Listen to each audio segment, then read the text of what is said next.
Estás? Tudo bem, ouve? É? Olha, Bom, vamos só sim. esperar aqui uns segundinhos para ver se Bem, entra mais gente na live. Eu estava aqui a pensar, porque eu lembro-me de nós nos termos conhecido exato. em Cannes, mas eu estava a pensar em que situação, porque eu não me lembro. Lembro de nós já nos termos conhecido, mas não me lembro muito bem. Eu acho que vieste fazer um estágio. Sim, eu fui Foi fazer na um estágio altura. de primavera e tu já estavas a estar aí nessa altura. Sim, sim, eu devia estar tipo ali com os projetos lá na escola, com outras turmas mais acima, e então sim. Lembro Pois, foi aí porque eu que lembro-me. conheci, sim. Pois eu lembro-me de nos cruzarmos, de termos falado e tudo, não é? Yeah, yeah. Sim, eu lembro-me disso. Agora, deixa ver, já podemos começar, então vamos dar início à nossa bela conversa. Bem-vindos a todos os que estão a entrar na live. Bem-vindo, Alexandre, é um prazer ter-te aqui connosco. Para Prazer quem é ainda não meu. conhece o Alexandre, eu passo a apresentá-lo. O Alexandre nasceu em Faro e começou a dançar com apenas 4 anos de idade na Escola da Companhia de Dança do Algarve. Aos 16 anos recebeu uma bolsa para passar a estudar na Rozella Tower, em Cannes, sob a direção artística de Paola Cantalupo, onde acabou por terminar os seus estudos aos 18 anos. Foi premiado no Prix de Lausanne em 2019 e faz parte desde então do elenco da companhia Les Ballets de Monte Carlo, no Mónaco. Alexandra, muito obrigado por estares aqui connosco. E a primeira pergunta que eu costumo sempre fazer, por causa deste tempo que estamos a viver, é como é que tu tens mantido a motivação, como é que tens mantido o teu trabalho físico durante estes tempos mais difíceis e pesados? Olha, para já agradeço eu também de ter este momento, assim, estas conversas. Gosto imenso da vossa iniciativa, exatamente de virem buscar bailarinos portugueses. Ahm, no meu caso, não gosto muito de me gabar sobre o tema, mas eu tive muita sorte porque na companhia onde eu estou a trabalhar atualmente no Mónaco, a situação até foi muito bem gerida. A única coisa a única coisa que aconteceu é que não temos espetáculos de todo, quase, ou é tudo por filmagens e coisas assim. Mas a gente tem conseguido manter um trabalho diário, quase como Uhum. se estivéssemos a trabalhar normalmente. Nós fazemos muitas turnês, portanto é um bocado estranho agora ao início nós estamos sempre no mesmo sítio, mas temos conseguido ter ensaios e mesmo preparar espetáculos, Pois alguns eu vejo, espetáculos. a companhia é muito ativa, no Instagram e nas redes sociais, portanto dá para ver que vocês continuam muito o vosso trabalho.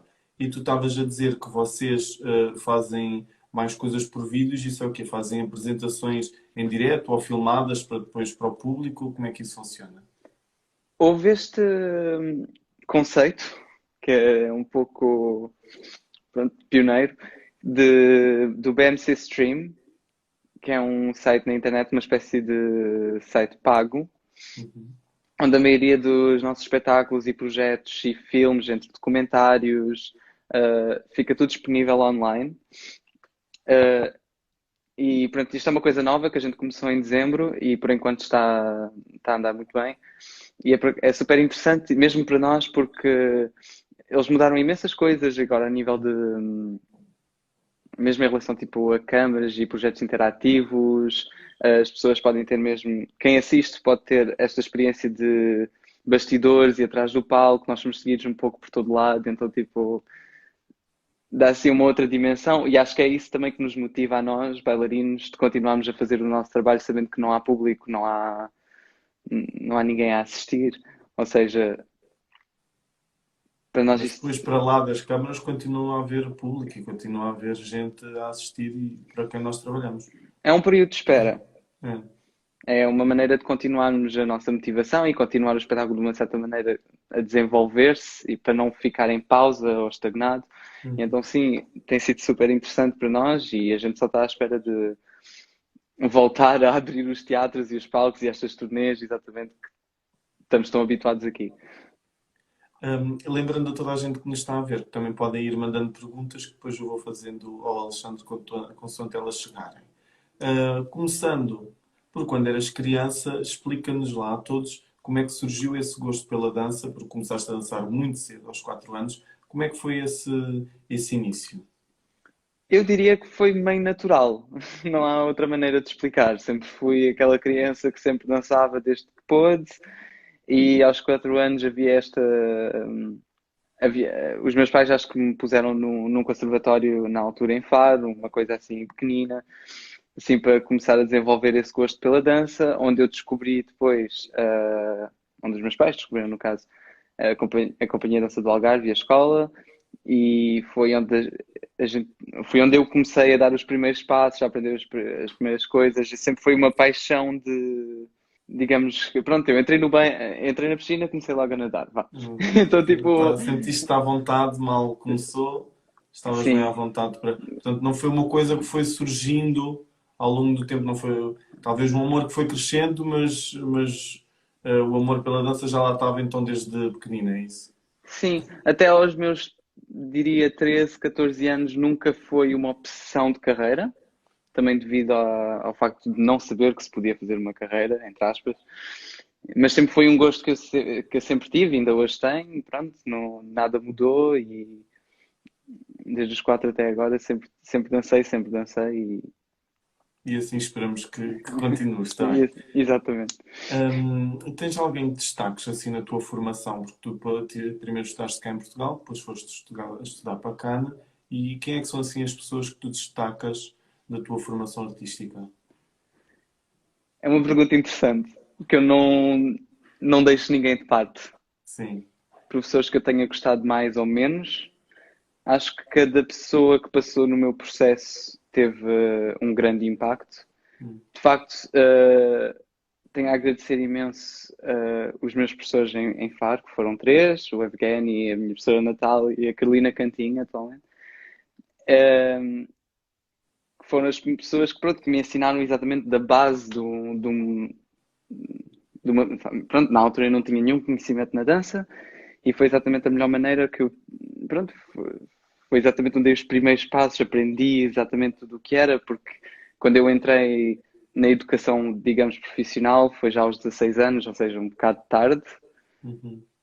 nesse sentido, então foi com eles que eu fiz a maior parte de formação de dança, digamos. E depois no final foi só, pronto. Depois quando eu fiz Lausanne pela primeira vez e acabei por entrar na Rosela, agradeço imenso à diretora, Paula Cantalupo, que exatamente me mostrou e me deu tantas oportunidades de descobrir tantos tipos diferentes de repertório, tantas coisas, tantas paixões diferentes e tanta versatilidade que a dança tem em si. E exatamente toda a versatilidade de cada um dos bailarinos. Onde eu estudei, todos os meus professores tinham carreiras bastante distintas, sabendo que elas estavam todas um pouco ligadas aos balés de Monte Carlo, Uhum. ironicamente, mas sempre gostei imenso de como cada professor tinha uma espécie de base diferente em relação à carreira dele, às carreiras. Muitos vinham, por exemplo, de companhias como Hamburgo, outras vinham de companhias mais contemporâneas como o Prés Locais, ou mesmo projetos independentes que haviam aqui em França. Uh, então eu sempre tive assim essa sorte de poder entrar um pouco em cada mundo. Então para mim é difícil dizer quem é que se destaca mais, porque não houve. Sentiste sempre muita diversidade e sentiste que isso te ajudava até a traçares o teu próprio caminho. Exatamente, eu vejo um bocado o mundo da dança como esta questão do caminho da descoberta da nossa própria identidade Hum. como bailarina. Então não acho que seja já é uma nova geração. Hoje em dia, cada vez a dança, sobretudo a dança clássica, continua a evoluir, evoluir, evoluir, cada vez mais passos, cada vez melhor técnica. E acho que esta identidade é exatamente outro tipo de. Não sei, não sei explicar, mas é outra capacidade a explorar nos bailarinos e na Uhum. nova geração, sobretudo dos mais jovens. E acho que Sim, porque a dança continua a evoluir sempre, portanto há sempre novas coisas para explorar e a diversidade é imensa. sim, cada vez mais versatilidade mesmo da parte dos bailarinos em si, cada vez já não podemos dançar só clássico ou só contemporâneo, agora começa a ter este espectro e a Rosella Hightower foi sempre é uma escola que sempre deixa isso bastante claro a todos os seus alunos, de Uhum. que existe muita coisa e mais vale experimentarmos tudo e sabermos exatamente onde queremos ir ou aonde ficamos bem, que, que nos focalizarmos numa só coisa ou não experimentarmos o bastante antes de entrar na vida profissional. Então, pronto, eu não consigo destacar ninguém Ninguém. assim de Destacas toda a especial. gente na realidade. Sim, Destacas exatamente. todos os que, com quem tiveste isso é sempre muito importante. E a pergunta é muito complexa por causa disso mesmo, porque na realidade toda a gente fez alguma diferença positiva, negativa, não interessa, fez diferença e é isso que nos torna os bailarinos, que depois acabamos por ser. A Ana Bolsa pergunta aqui, como rapaz em Faro, sentiste algum estigma por parte dos colegas pelo facto de dedicar à dança? Isto é aquele preconceito normal e as pessoas querem saber se tu também o sentiste. Sim, obviamente senti e acho que foi uma coisa que acho que é geral, não importa o tipo sobretudo como rapaz, pronto. Sempre houve esse estigma de fazer, de dançar e de. Eu diria exatamente que foi um estigma que felizmente eu pude quebrar devido ao meu, digamos, sucesso. Uhum. O facto de fazer Sucesso algo sem bem, aspas, é o sucesso merecido, trabalhaste para tal, portanto é sucesso sem aspas. digamos. Sim, mas sim, devido exatamente ao facto de ter uma certa consideração, o estigma passava um bocado ao lado, no sentido, ok, isto é algo de bom no final, então, tipo, mais vale respeitar a pessoa, que pronto, e o estigma então acabou por desaparecer às tantas, até porque foi uma coisa que eu sempre fiz e as pessoas às tantas também adaptaram-se. Pois Eu sempre era fiz. banal. É banal, completamente. Destaca-se no teu currículo, obviamente, o facto de ter sido premiado no Prix de Lausanne. Não tenho a certeza, mas dir-me-ás tu. Também participaste alguma vez no Dançar, por exemplo, que eu sei que é lá no Algarve. Fez parte da minha vida, de toda, de toda a minha. Desde que eu pude participar no Dançar, filo todos os anos, exato, até começar a estudar fora. Sempre foi um momento alto do ano, sobretudo para nós que estávamos no Algarve, então era propriamente, era no teatro que a gente sempre dançou e podíamos ver as pessoas de todas as escolas de Portugal e etc. Foi sempre uma E experiência para nós bastante. como é que sentias esse ambiente de concursos? Estiveste no Dançar, estiveste no Prix de Lausanne, não sei se estiveste em mais algum, mas como é que sentias esse ambiente de concursos? E às vezes há pessoas que dizem que é assim uma coisa que não gostam, há outras que dizem que adoram porque é competição. Qual é, qual é o teu lado? O que é que tu pensas? Então, como bailarinos jovens, normalmente as competições é sempre algo que todos temos, normalmente, acho eu. E até decidimos fazer da dança a nossa carreira e a nossa profissão, somos sempre um bocado obrigados a passar por umas competições ou tal, até pela exposição e pelo sentimento de dançar em palco, etc. Desde que eu descobri que, pronto, a profissão de que é realmente ser bailarino numa companhia, fazer repertório de coreógrafos e etc., obviamente a questão da competição já me passa um pouco ao lado. No, O Hum, interesse já não é o mesmo. o interesse já não é o mesmo, completamente, porque era numa altura em que a gente ensaia alguma coisa para apresentar e ser o melhor possível, e acabamos por perder um bocado este lado, um pouco da arte da dança, simplesmente de ver dança para apreciá-la. Mas todos passamos por isso, e acho que é um momento super interessante quando nós somos bailarinos, sobretudo jovens, e tentar dar o melhor e haver esta pequena competição. Acho que é uma coisa super interessante ao início e faz parte de nós todos. Não voltava a fazer, acho, ninguém sabe, mas sim, e achei piada que fizeste essa diferença entre, que falaste no Dançar e do Prix de Lausanne. Eu não considero o Prix de Lausanne de todo uma competição e toda a gente que te falará de Prix de Por Lausanne. isso é que eu também fiz essa certa diferença, porque na realidade o Prix de Lausanne é o que se destaca de todos os concursos pela diferença que é por ser uma semana completa. Na realidade há muitos que vão e falam, eu nem me senti bem em competição. A competição aparecia-me aqui ao De fundo, todo. mas aquilo era uma semana de aprendizagem e é isso que os próprios organizadores do evento pretendem e acho que é uma mensagem super bem passada e acho que é mesmo com isso que as pessoas ficam. Por isso é que eu fiz essa diferença entre os outros concursos e Lausanne. Eu acredito que tenha evoluído, porque o Prix de Lausanne antes sempre foi um concurso em que haviam audições todos os dias e que as pessoas eram eliminadas todos os dias, e foi-se desenvolvendo mais como esta espécie de montra de jovens bailarinos e de novos potenciais de todo o mundo e mesmo de pessoas que não têm essa capacidade de entrarem no mundo da dança tão facilmente Uhum. devido a razões económicas, ou não sei, ou de pessoas que vêm de países que, por exemplo, há mais dificuldade em entrar no mundo da dança. Claro, claro. E assim, adoro o conceito de dar essa oportunidade e dar essa voz, pelo menos a mim, agradeço o Pedro Lozano exatamente porque filo 2 vezes até, e então tive, pronto, foi exatamente o que me ajudou a entrar, e acho que é que a gente pode chamar de competição, claro, porque há sempre o prémio no fim, mas toda a gente sai a ganhar. Eles têm um Sim. monte de sistemas, aquilo que eles chamam de Networking Forum, que permite a todas as pessoas que participem neste concurso de poder falar com alguém, de poder falar com diretores de companhias e terem propostas para vários sítios. Foi o que aconteceu comigo no meu primeiro ano, nem sequer passei das seleções, e foi onde eu arranjei a minha bolsa de estudos, e no meu caso até tive 5 bolsas de estudo. Ou seja, há muita oportunidade, há muita porta aberta para todos os bailarinos que vão à competição para entrarem no mundo da dança de maneira profissional e mesmo em companhias. Acho isso super interessante daquele concurso e acho que qualquer pessoa que tenha o potencial deveria tentar.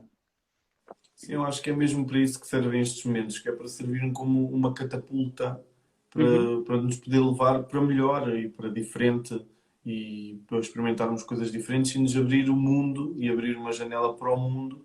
Talvez nós ainda não tenhamos conhecimento. Eu diria mesmo para depois, mesmo para pessoas como eu que já passaram o Pedro Lozano ou para outros profissionais, é sempre bom ver o Pedro Lozano porque é exatamente a melhor maneira de saber em que ponto estamos na dança, entre aspas. Sim, de Em que estar ponto em que. atualizados. Exatamente, porque cada geração tem sempre algo diferente e novas técnicas e novas coisas. E acho muito interessante poder ver esses pequenos talentos novos e da maneira como a dança evolui em si, graças ao Pedro Lozano, entre, acredito, outras competições. Mas acho. Pergunta aqui, a Letícia pergunta assim: se não fosses bailarino, gostarias de ser o quê? Uma boa pergunta. Eu não sei. Alguma vez pensaste nisso, se queres? Poderia dizer que sim, mas nunca houve muito essa questão de Nunca te assim que eu imaginaste sequer percebi, a fazer outra coisa? eu sempre adorei fazer dança e assim que comecei a descobrir mais do mundo, mais me apaixonei e mais quis continuar nisto e então sempre foi a direção a levar e sempre tive mais reconhecimento e oportunidades e por exemplo, quando fiz o Brilho Lausanne que ganhei exatamente e acho que foi isso que me motivou também a querer fazer disto uma arte, ou a minha profissão, no caso, de E dar continuidade para, na dar. altura, o que não era uma profissão, passar a ser para ti, então, Sim. uma profissão de valor e uma coisa onde és valorizado. E Acho que bastante. deixamos todos a nossa pegada Uhum. no mundo da dança, exatamente pela arte que é, e a partir do momento, no meu caso, em que eu percebi que tinha uma identidade e que poderia trazer algo a esta profissão e que não seria só mais um bailarino, como ninguém é, mas acho que exatamente os profissionais têm todos esta vontade de trazer algo e essa paixão é o que nos permite continuar a ser, de fazer isto a nossa carreira, a nossa paixão e nós também não queremos ver ninguém em palco que não goste de dançar. Então, acredito que, no meu caso, se não fosse bailarina, eu não saberia o que fazer. Eu Nem, sempre me nem vi nunca como pensaste bailarino, nisso. É. ou sempre me vi ligado à dança. Na altura da adolescência, e talvez um bocadinho mais novo, e também depois em sequência, hoje em dia, como é que tu sempre conseguiste conciliar bem, o lado profissional com o lado pessoal? Ou sempre foi assim uma luta um bocado complicada? Não diria, não diria que houveram problemas em relação à vida pessoal, no sentido em que, sim, sempre houve muito tempo consumido por causa da dança, mas nunca me senti impedido de fazer o que fosse. E eu, por acaso, quando estava em Portugal, sempre estudava no Conservatório de Música, estudava dança e ainda tinha a minha escola normal e nunca me sentia assim muito preso. Sentia que estava ocupado, sim, obviamente, por causa das várias coisas que fazia, mas nunca foi um problema esta. Nunca nada se meteu na frente. Quer seja pessoal, quer seja profissional, e mesmo quando entrei na Rosella Hightower também nunca senti essa. Outra vez, eu agradeço a escola onde eu estudei, porque sempre foi uma escola que educou muito nesse aspecto, que evitou sempre também que bailarinos fossem demasiado focados ou obcecados pela profissão. Sempre houve este aviso, entre aspas, de que nós estamos lá para fazer disto a nossa profissão, mas é também para ganhar a nossa vida e para não esquecer que também somos pessoas no final e que temos todos de ter a nossa vida pessoal à parte. Então sempre guardei este conceito perto de mim, digamos. Nunca me senti obrigado a abandonar um dos lados. Hoje em dia, numa companhia que é tão conhecida pelos convidados que traz como coreógrafos e também pelos bailarinos, quem é que hoje em dia é o coreógrafo que te inspira? Uh, Se calhar não tens só um, se não, calhar não vais-me quero dizer vários soar nomes. cheesy, mas obviamente que o coreógrafo até agora que me tem inspirado mais tem sido o Jean-Christophe Maillot, que é o nosso diretor artístico, uma das razões pelas quais eu sempre quis entrar nesta companhia. E foi uma pessoa com quem eu me identifiquei imenso. Um dos coreógrafos com quem eu mais me identifiquei, exatamente nesta questão de identidade e dessas coisas. Um, Entre muitos outros, admito que eu entrei já no ano da pandemia, portanto, essas oportunidades foram um bocado cortadas. Ainda tive a oportunidade de trabalhar em peças de Matsek, Balanchine, entre outras, Gakushi. Um, falei francês agora, desculpa. Então, tipo, para mim sempre foi o trabalho de João Cristóvão, sempre foi aquele que mais com quem eu me identifico mais pela técnica e sobretudo pela expressão que nos força a ter esta capacidade de sempre contar uma história, de não ser só técnica, de não ser. Há os dois lados de expressão artística e de técnica estão bem presentes no seu trabalho e é super interessante estar sempre a tentar puxar um dos dois para cima. E então para mim sempre foi um trabalho super interessante e cada dia tem sido uma evolução. Olha, voltando aqui um bocadinho às perguntas que o público está a fazer, o Gonçalo pergunta: dos teus colegas na escola, companhia, quais te inspiram mais? Na escola, E na companhia, hoje em dia? uh,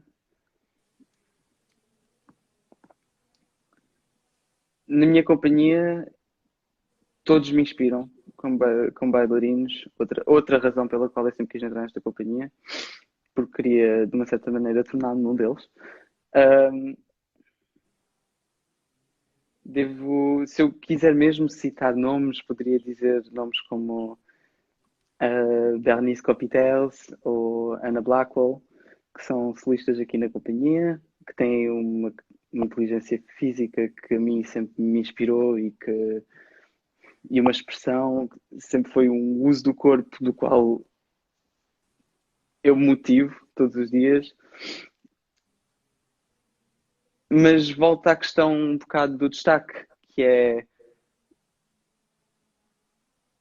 sempre gostei de ver outros bailarinos, sempre gostei de ver outras pessoas dançar e sempre gostei de ver proposições de outros coreógrafos ou outros bailarinos intérpretes, mesmo alunos.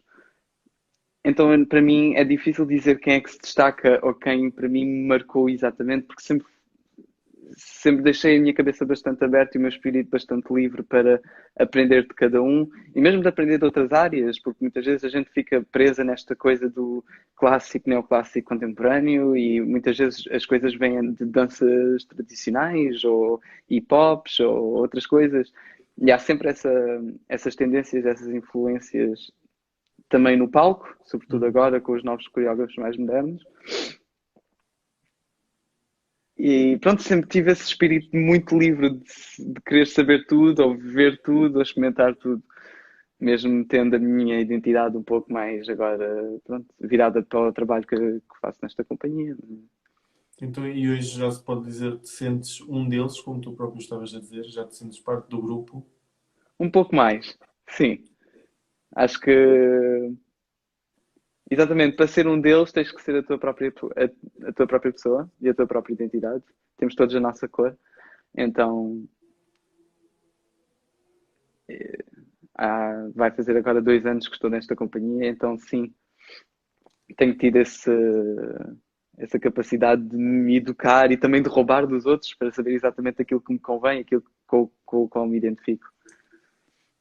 Uma pergunta que as pessoas normalmente gostam muito de saber, e continuando aqui a falar da companhia, é sobre a altura do espetáculo. Conta-nos um bocadinho como é que é o ambiente antes do espetáculo, durante o espetáculo, depois do espetáculo, aquilo que o público na realidade não vê e que nós sentimos. Hum, Se pensar bem, mesmo para mim foi engraçado de quebrar um pouco a magia que é ver um espetáculo da frente.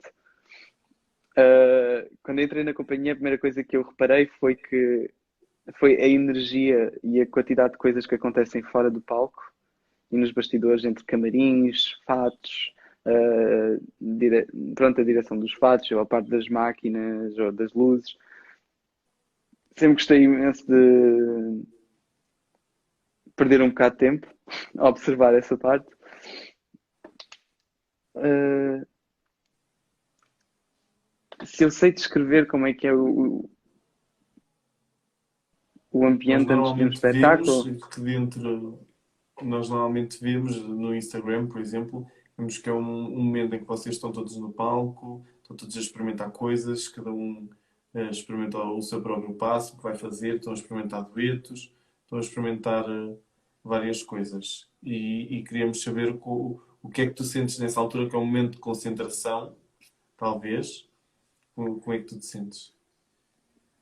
um, eu gosto muito pessoalmente, de deixar de me concentrar, sim, obviamente, no espetáculo e de me preparar bem fisicamente. Gosto muito também de me concentrar na história que vou contar, que é uma oportunidade que temos nesta companhia de fazer muitos espetáculos de grandes narrativas, de contar uma história do início ao fim, e temos essa oportunidade. Uh, na maior parte dos espetáculos que faço, há muitas partes que são deixadas exatamente para improvisar ou para fazer muito aquilo que chamamos acting e de sempre explorar novas proposições e fazer coisas novas em cada espetáculo. Então, a minha preparação consiste mais física, para não me magoar, obviamente, mas gosto muito também de pensar na história que vou ter e depois durante o espetáculo gosto imenso de propor novas coisas ou de experimentar outros aspectos, deixar sempre aquele lado vivo que é o espetáculo. Nunca fazer dois espetáculos iguais, de uma certa maneira. Nunca há dois espetáculos iguais, é essa a grande magia da coisa. E sentes que fazes mesmo por ser, e sentes mesmo que não há dois espetáculos iguais? Completamente. Eu procuro para que não haja dois espetáculos iguais.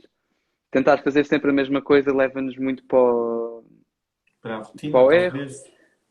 E mesmo porque quando as coisas não correm como previsto, não há maneira de adaptar se nós não tivermos essa capacidade de adaptação logo em nós. E foi uma coisa que eu aprendi a fazer com o tempo e gosto muito de deixar os espetáculos um bocado em aberto assim. Nós temos os espetáculos, as coisas estão no corpo, mas há muitas coisas que não vão funcionar, óbvio. E é como a gente pode tornar um espetáculo ainda mais rico quando as coisas não correm bem. E acho que É também faz aquela, parte do nosso trabalho, de tudo é uma ilusão no fim, é tudo. é aquela capacidade que também tens de te reinventar quando a coisa não está bem a correr como tu estavas à espera ou como se está à espera. Tens de ter aquela capacidade de reinventar. Às vezes, quando estamos em grupos, é ainda mais difícil. Quando se dança em grupo, isso é uma coisa muito Exatamente. complicada. Se a coisa não está a correr bem. E mesmo de quando não corre bem, de simplesmente assumir os erros e pronto, se isto foi assim, não correu bem e tentar fazer esquecer o público com outras partes ou tentar dar ainda mais ênfase em outras coisas que acontecem no palco, é ter essa. Mas faz tudo parte deste trabalho de ser bailarino também, de trabalhar numa equipa e de até que ponto podemos entreter o nosso público, sem Uhum. exatamente mostrar que somos perfeitos. Ótimo. Deixa-me só interromper aqui um bocadinho e fazer uma pausa para entrarmos agora no nosso momento de publicidade.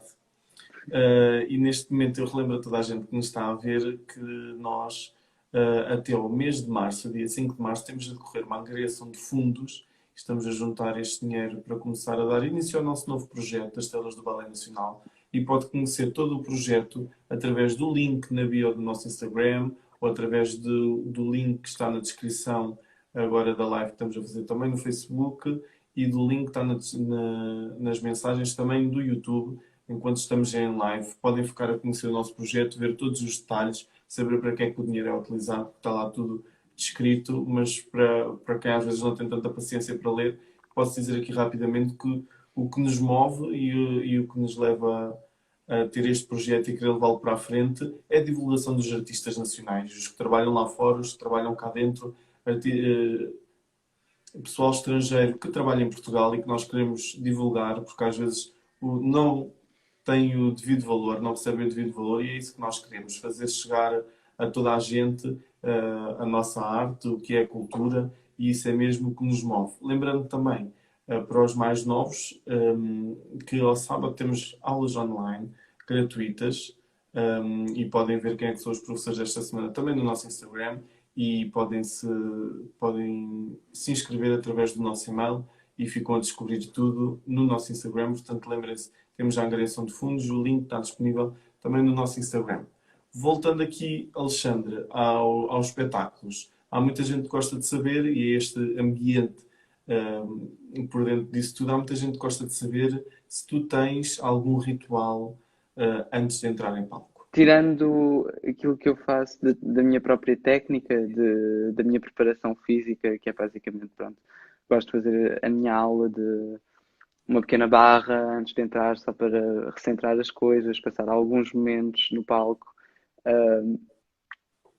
Não gosto de ensaiar demasiado antes do espetáculo, exatamente por aquilo que falei de deixar as coisas em aberto, de não criar demasiadas expectativas em relação do que vai ser um bom espetáculo, mas é sempre bom de avaliar a minha situação física exatamente na noite do espetáculo, ou na tarde, ou dependentemente, exatamente em diferentes momentos do dia e em relação, sobretudo, faço imensas turnês e muitas vezes tenho que me adaptar, exatamente, que seja o jet lag ou outro. Então é sempre muito. A mim o mais importante sempre foi de avaliar a minha situação física no dia, preparar-me conforme e adaptar o meu espetáculo a nível de energia a cada pequena parte, trabalhar certas coisas que não funcionaram no ensaio geral, ou outras coisas, mas ainda não tenho nenhuma substituição, vá, como bailarino, pronto, antes de entrar em palco. Apenas de preparar-me e saber que, pronto, há um Vais público, entrar vamos e fazer um que vai acontecer espetáculo. aquele momento. Sim, essa preparação que tu tens, que se calhar acaba por ser sempre muito repetitiva, pode-se considerar quase um ritual, é o que tu fazes sempre antes de entrar Sim, em palco. o mais importante é Hum, mesmo a preparação física, pronto. sim. Temos aqui a Carolina que pergunta: de tudo o que a tua profissão te dá, pelo qual é que és mais grato? Pelas coisas que a profissão nos traz, o que é que tu agradeces? Certeza, diria de fazer parte de uma arte em evolução. Durante toda uma carreira de bailarinos, nós vamos poder interpretar peças de outras pessoas. É uma tradição que existe há muito tempo e que está em constante evolução e, como tinha falado há pouco, em relação à evolução dos novos bailarinos ou das novas técnicas ou mesmo das novas vias artísticas de coreógrafos novos e etc. Estou numa companhia ainda por cima que permite muito coreógrafos pioneiros ou de coisas mais experimentais.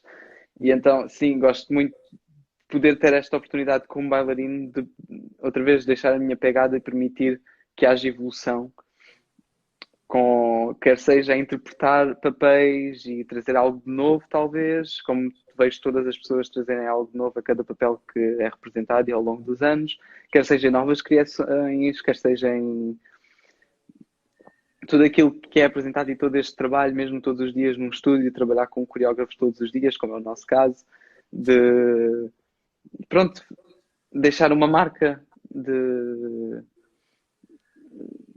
não passamos em vão, ou não somos só um bailarino que passa ali no agora, como muita gente pode pensar.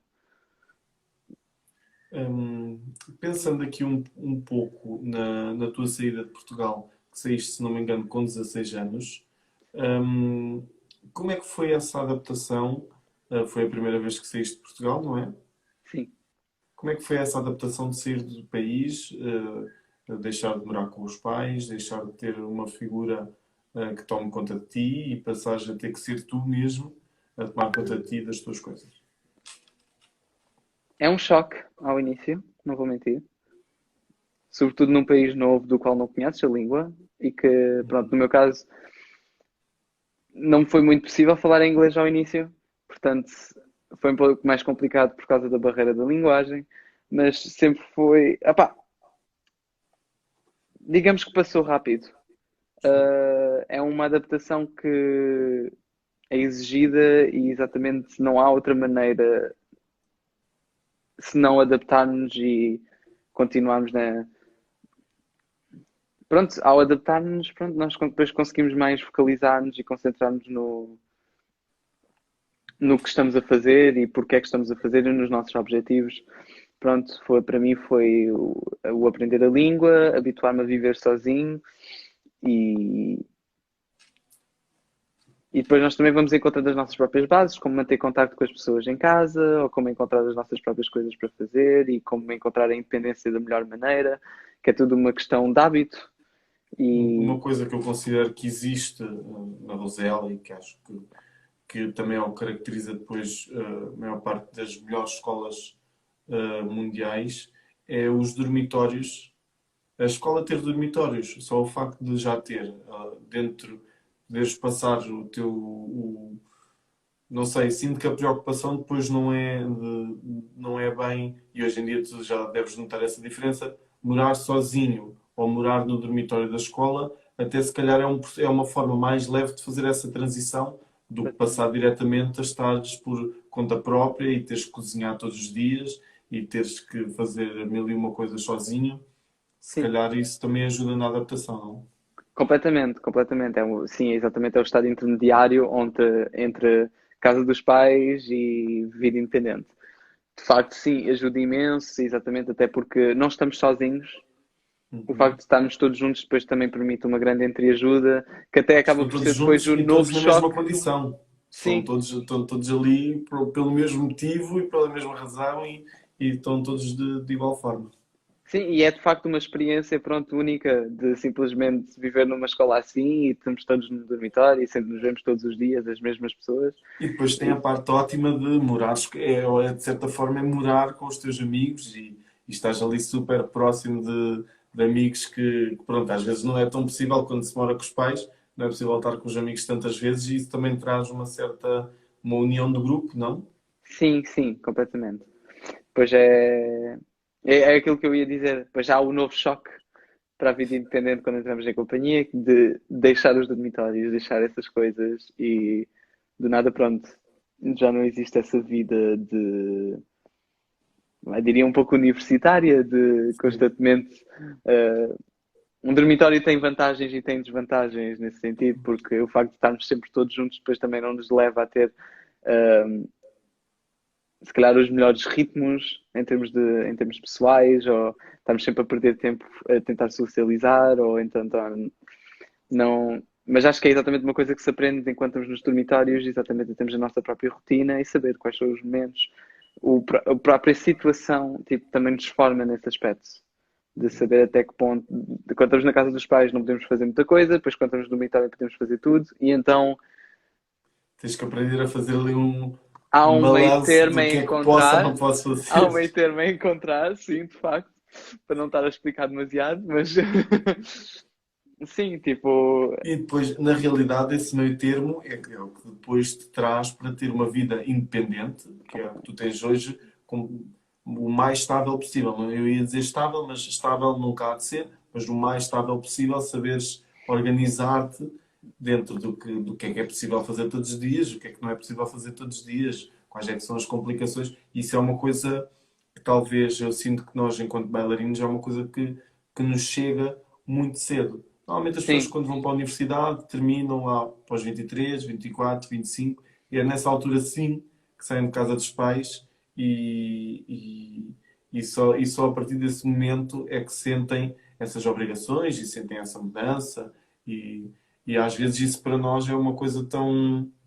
Por exemplo, tu com 16 anos tu mudaste, saíste de casa dos pais e obviamente, e eu falo, se calhar, também vou falar um bocadinho por mim, eu também quando saí de casa eu tinha 14 anos e foi um momento em que eu sabia que se alguma coisa acontecesse de errado ou se houvesse algum problema, mas é que nem valia a pena ligar aos meus pais a pedir ajuda, porque no máximo podiam-me dar um conselho como é que eu havia de fazer melhor, porque no momento temos que ser nós a solucionar e isso traz assim um crescimento. Achas que esse crescimento que os bailarinos levam por causa de toda a educação que temos, do rigor, da técnica, da disciplina. Achas que isso é uma coisa que nos acrescenta enquanto seres humanos e certeza, pessoas? disciplina e responsabilidade, acho que quando és bailarina já vem em ti.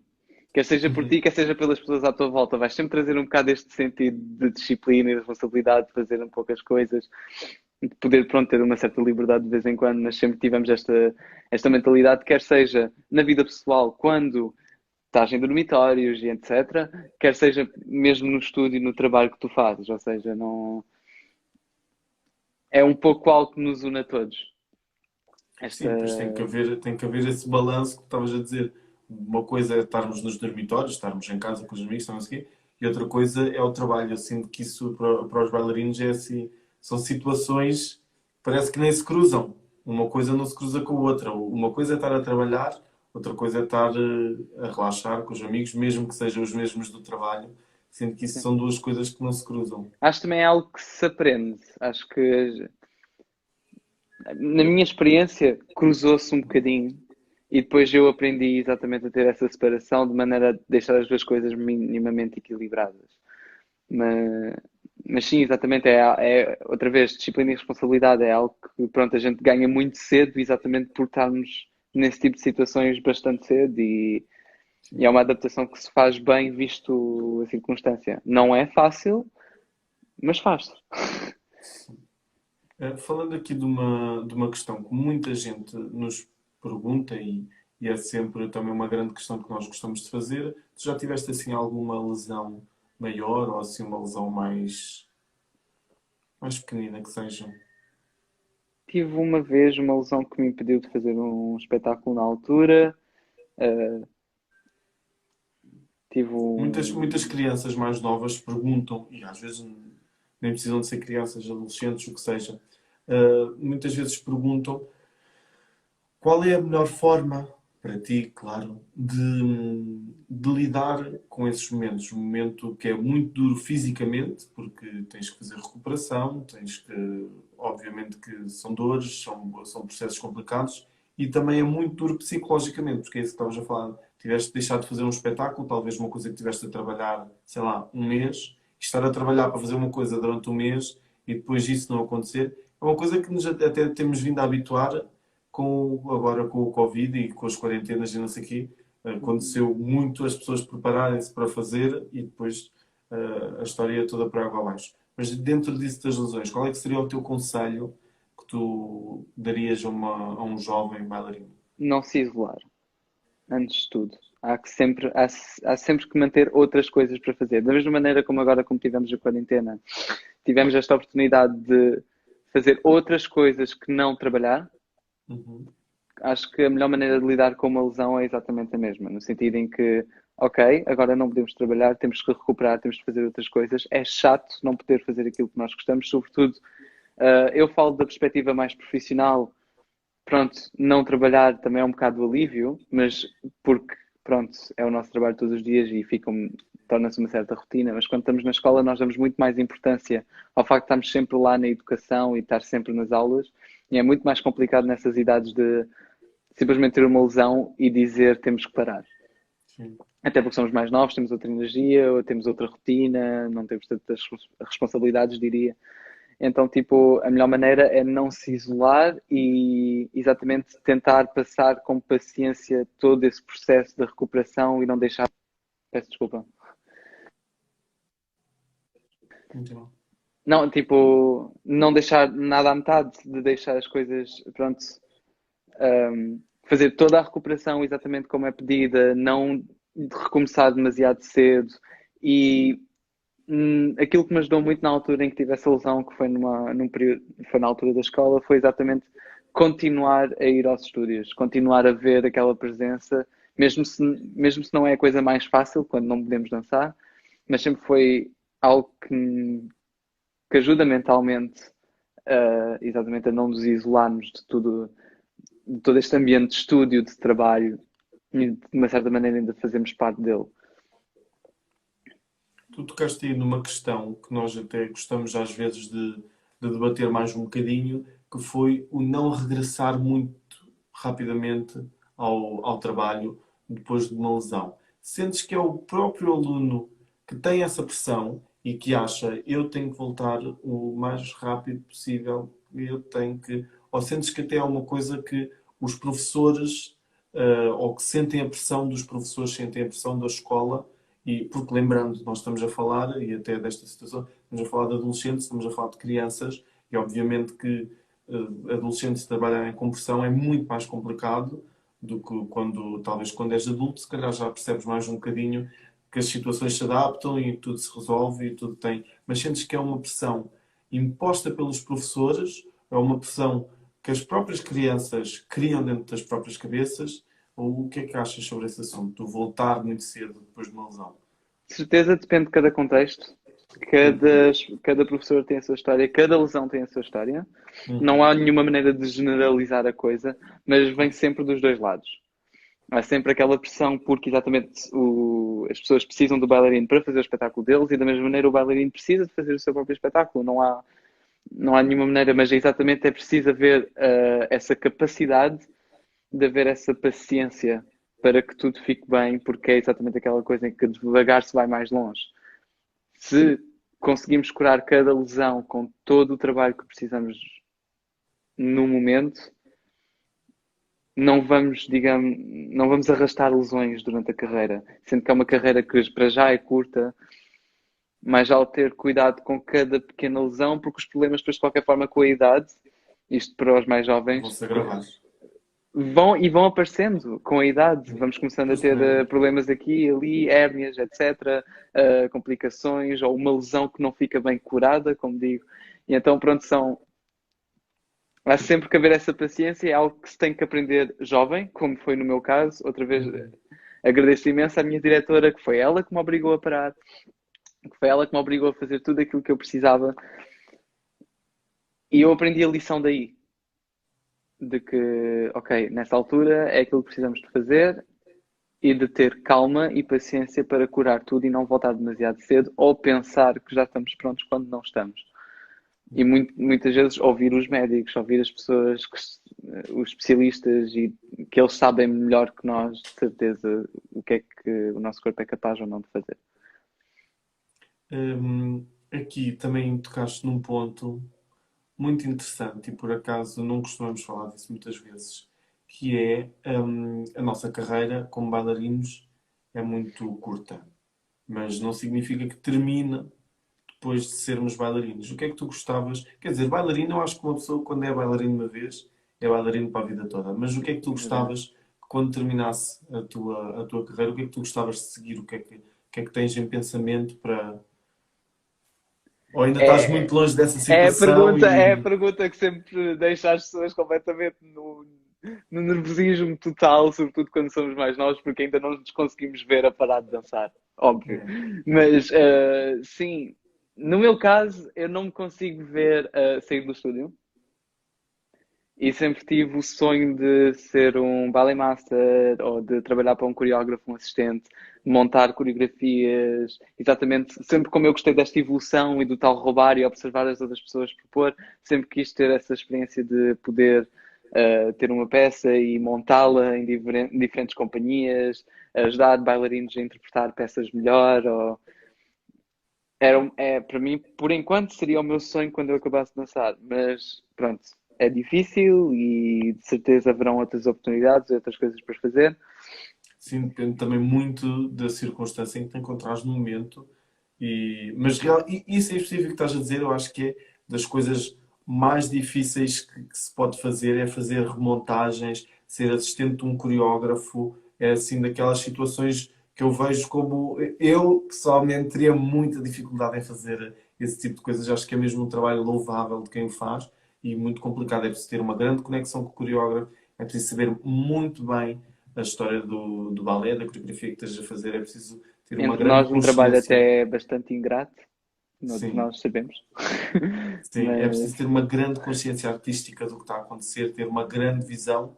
Por exemplo, trabalhar com corpos de baile é assim uma coisa. Eu não consigo imaginar-me estar à frente, ter 60 raparigas para virem a descer uma rampa da Baiadere e ter que estar a imaginar aquilo.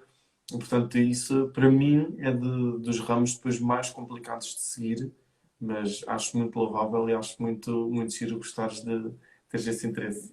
sempre tive essa paixão e o mais eu vejo, mais eu quero fazer também, sim. Não vou mentir. Agora, pronto, não tenho certeza de capacidade, nunca o fiz, mas sempre foi algo que eu adoraria imenso. Também, pronto, deixar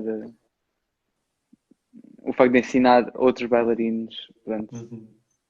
da mesma maneira que me ensinaram a mim. Ahm, quase a chegar ao fim, uma grande questão que nos colocam sempre é qual é que foi até agora, na tua carreira, um momento que te marcou enquanto artista, um momento que levas contigo na bagagem. O momento que eu levo comigo na bagagem. Ahm, Se bem que não tenho muita carreira profissional, acho que o momento que mais me marcou foi exatamente quando descobri João Cristóvão Maiô e que trabalhei com ele pela primeira vez. Foi quando nós na Rosela fizemos uma peça chamada Alto Canto e foi exatamente uma peça na qual eu foi onde eu me apaixonei por esta companhia onde trabalho agora, foi onde eu descobri outro coreógrafo, foi onde eu descobri toda uma outra dimensão de, digamos, dança neoclássica, de expressão e de capacidade artística dentro de um meio tão técnico. E então acho que foi onde eu pude trabalhar com as pessoas numa profundidade tão maior e de Hum. explorar sentimentos e explorar vulnerabilidades, exatamente, sensações entre espadas e não sei. Foi onde eu basicamente percebi que a dança não é só para o público, mas também é para nós e que o público também sente as nossas próprias sensações no palco. Sim. E foi aí onde é uma experiência que a mim, pronto, me marcou completamente. Acho que é daqueles momentos em que, pronto, nós como jovens bailarinos nos damos conta de o quão grande pode ser a nossa profissão e o quão E interessante que pode naquele ser. momento a coisa se torna real, não é? Foi aí que conheceste o teu diretor de hoje em dia e Sim. que trabalhaste com ele e que aquele momento que tu tanto esperavas está-se a tornar real e pode-se vir a tornar real. Na altura foi engraçado porque eu não conhecia Uhum. o coreógrafo muito bem, não conhecia muito bem a companhia, não conhecia muito bem o trabalho. Muito menos sabia que era capaz de me identificar com ele. E então foi engraçado essa descoberta a pouco e pouco de pronto, isto existe.